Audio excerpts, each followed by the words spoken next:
So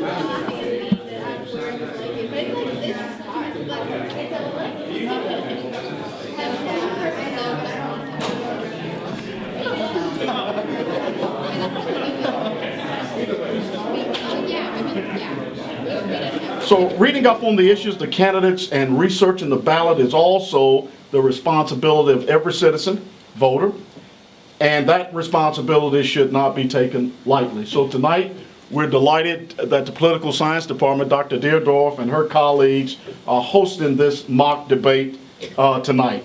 We had a couple options. We could either be one of the candidates, we could be a domestic advisor, a foreign policy advisor, or a media relations. And I like to talk, so I guess that was my first choice. But we had to do first, second, and third. So this was my first choice, and I got the spot. I think it's striking chords specifically with.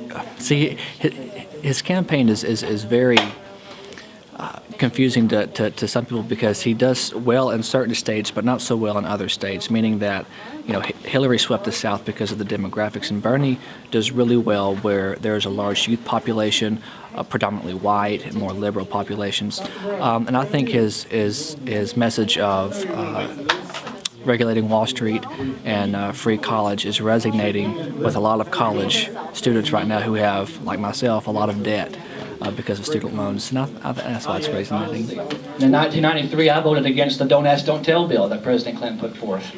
I voted against the 1996 Defense of Marriage Act that he put forth that defined marriage between one man and one woman. I have been at the forefront a lot longer than Secretary Clinton has. I hope that the audience will get more out of this debate than what they see on actual TV, because we're not going to be talking about the size of people's hands. We're actually going to be talking about the policies. So I hope that they get something out of it more than we do. You will hear one story about a consistent conservative that will serve America like he has in the past.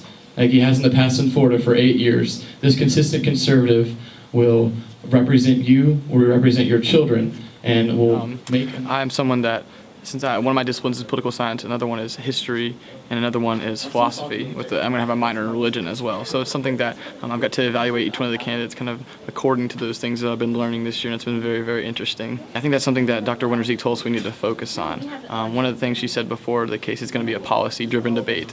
So it's not going to be as much about some of those one-liners that you may see in some of the current presidential debates, but we can actually talk about policies, be civil about it, and really get down to the nitty-gritty so that voters can really see what's going on. Well, I hope that they come away with a better understanding of each one of the candidates, and also maybe that they'll reconsider some of the places that they are. I think a lot of people are very attached to their partisan beliefs, and maybe after tonight we can kind of tear those away a little bit and be a little bit more objective about everything and come away a little bit nicer than usual.